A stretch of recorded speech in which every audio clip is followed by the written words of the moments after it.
Welcome to the deep dive.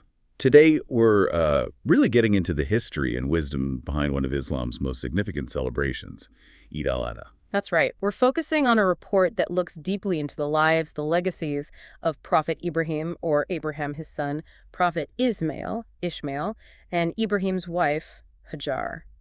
And our sources for this, well, they're excerpts from this report. It pulls together insights from, Quranic interpretations, tafsir, authentic hadith, and commentary from scholars over centuries. Yeah, a really rich base to draw from. So our goal here basically is to unpack the core teachings, spiritual, moral, practical, from what these incredible figures went through. And to understand how their faith, their resilience, it has still inspires millions, but also what can we, take away for ourselves? Exactly. Okay, let's dive in. Let's unpack this. So Prophet Ibrahim, when you look at his story in the sources, the first thing that hits you is this model of just unwavering surrender, faith. Right, and it wasn't easy from the start. The report really stresses his early years were tough. Yeah. Growing up in Babylon. Yeah, surrounded by idol worship. I mean, his own father was apparently an idol maker. And the report points out, even as a kid, he was questioning this. Yeah. Thinking about it. There's that description, isn't there, of him looking at the stars, the moon, the sun, and kind of reasoning his way to, well, there must be a single creator behind all this, something bigger.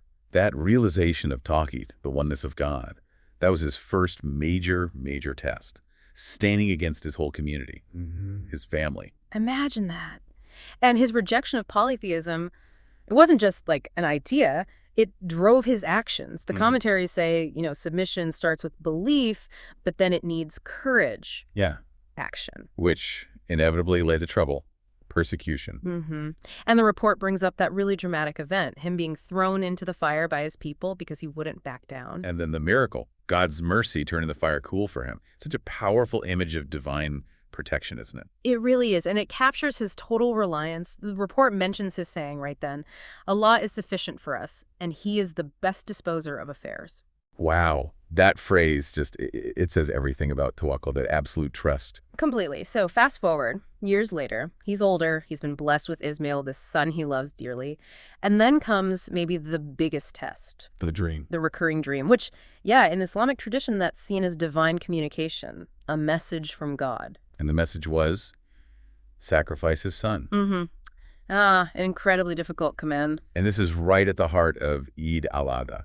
The report details that conversation from the Quran, where Ibrahim tells Ismail about the dream. And he doesn't just command him. This is what the source highlights his wisdom. He involves Ismail, asks him what he thinks. Which is amazing in itself. It is. And Ismail's response, he's young, but his answer is just astonishingly mature, so full of courage. He says, do as you are commanded. Right. And adds, you will find me, inshallah, God willing, among the patient.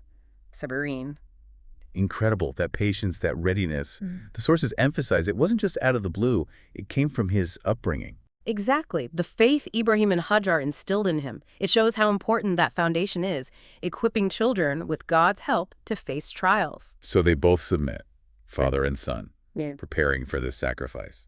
The Quran describes them both submitting fully, and then, right at the critical moment, a voice calls out. Telling Ibrahim he's fulfilled the vision. Yes. And the report, the commentaries, they're really clear on this point. The trial was the willingness to obey, to surrender what was most precious. It wasn't about the actual act of bloodshed. That's such a crucial distinction. The test was the surrender. Absolutely. And then comes God's mercy, providing the ram as a ransom, a substitute. Which shows, the sources say, God's compassion. The purpose wasn't the death, but the spiritual test, the devotion. And this act, of course, becomes the foundation for the Qurbani, the sacrifice during Eid. So if we sum up the lessons from Ibrahim here, what are the big takeaways? Well, definitely tawakkul, that absolute trust, even when things seem impossible to understand. Unflinching obedience to God's command, even the hardest ones. Perseverance. Look at the trials he faced throughout his life. And that prophetic wisdom, like how he involved Ismail, leadership through faith. Yeah. So, okay, here's where it gets really thought-provoking for us today, maybe. Go on. Ibrahim's willingness to surrender his most cherished possession, his son. How does that challenge us? Our ideas of trust, obedience? Yeah, maybe we don't face that command, but we face difficult choices. Letting go of plans we cherish, maybe standing up for a principle when it costs us something. Right. What does that kind of surrender look like for you listening now in your life? What's your Ismail? That thing you hold dearest. Comfort, maybe status, plans, Hmm. and putting trust in a higher purpose above that. It's a deep question. It really is. And shifting to Ismail, even though he was young, he embodies so many virtues himself. The sources really highlight that. His immediate agreement. It's just stunning. The report says it shows his incredible faith, understanding that real strength comes from God. Yeah, not from himself. And again, the commentators link this straight back to his upbringing, that faith foundation being so critical for inner strength. And going back to that great sacrifice moment, Yeah. the sources keep circling back, don't they? It was the readiness, the surrender, Yes, that was the core of the trial for both of them. and God's intervention, providing the ram. Hmm. It's like a reassurance, isn't it? Definitely. The sources suggest these tough trials are for spiritual growth, and they always reveal God's mercy. He looks at the heart, the intention, the faith shown in the trial. So from Ismail, we see Yeah. complete submission. Patience. Sabr, that promise to be steadfast. Humility, too, knowing his strength wasn't his own. And that beautiful respect for his father. Filial piety, even in that incredibly tough conversation. It does make you think, how do we face hardship? Do we complain, or do we try to find that quiet strength relying on God? And how do we talk to our parents, especially when things are difficult? Ismail's example is quite moving there. Okay, let's turn to Hajar now. A story of, wow, resilience and total dependence. Right. The report starts with Ibrahim leaving her, under God's instruction, in this barren valley, desolate, near where the Kaaba would be. Just her and the baby, Ismail. Can you imagine the conditions? Isolated, harsh. But the sources stress her trust. When she asked Ibrahim, did God command this?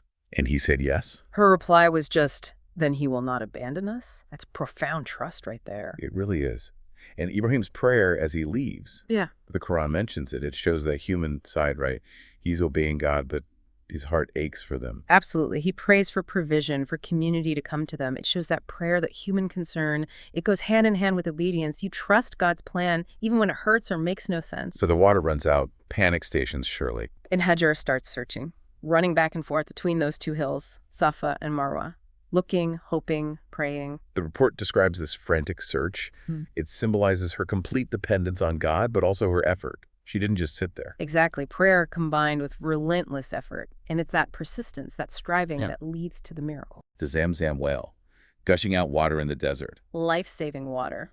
A direct response, the sources imply, to her effort and trust. And that act, running between Safa and Marwa, it's literally reenacted by millions today. The Sa'i during Hajj and Umrah. The Quran actually calls Safa and Marwa symbols of God, reminders of Hajar's humility, her dependence, her active faith. The Hadith literature backs this up strongly too, doesn't it? Oh, absolutely. Sahih Bukhari, for example, explicitly links her search to the Sa'i ritual. It emphasizes combining that physical effort with trust and prayer. And other Hadiths mention the qualities of Zamzam water itself. Right, describing it as nourishing, even healing, further underlining God's provision after her struggle. Her story is often used, especially from the Hadith perspective, when talking about relying deeply on God in tough times. So the lessons from Hajar, again, incredibly powerful. Absolute trust, tawakkul in God's provision, even when things look bleakest. Patience and fortitude. She just kept going, searching hopefully. And that key link. Human effort and prayer go together. Trusting God doesn't mean sitting back and doing nothing. It often means striving, seeking, while relying on Him. Her story really drives home that faith is active, isn't it? Especially when faced with what seems impossible. Makes you think, doesn't it? When you feel stuck in your own barren valley, what does that combination of trusting effort look like for you? So bringing all these threads together, Ibrahim, Ismail, Hajar, how does this connect directly to Eid al-Adha as it's practiced today? Well, the report makes it clear.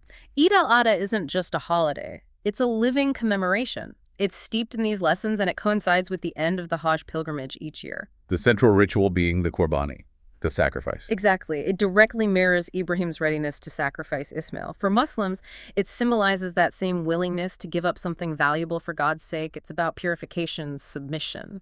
And it's not just a personal act, is it? The social dimension is huge. Crucial. The sources stress sharing the meat with family, friends, and especially the poor and needy. It turns personal piety into community action, responsibility, generosity. Prophet Muhammad's traditions also emphasize doing it at the right time, highlighting its importance as a specific ritual. Yes. And then there's the Sa'i, which we talked about. during Hajj and Umrah, physically reenacting Hajar's search. A powerful reminder of her trust and effort, seeking God's help through persistence. It's fascinating how these Hajj rituals take historical events and make them live spiritual experiences. You connect directly with the faith and the struggles of these prophets in Hajar. So if we look at the bigger picture, the combined lessons, what do they offer for community life today? Well, the importance of family and faith. A support system. The call to detach from maybe excessive worldly desires, prioritizing God's pleasure. A strong reminder of God's immense mercy. He looks at the intention, the faith. And building community through that shared responsibility, that generosity seen in the Qurbani, helping those in need. Yeah, exactly. So, okay, what does this all really mean for people today? How do these, ancient narratives and rituals actually shape community and individual faith through Eid al-Adha? They offer a kind of timeless blueprint, really. They show faith gets tested, it needs commitment. They teach resilience comes from trust and effort. And that true submission involves both personal devotion and caring for others. That's it. It's personal and communal. So we've taken a deep dive into the source material today. Prophet Ibrahim, Prophet Ismail, Hajar.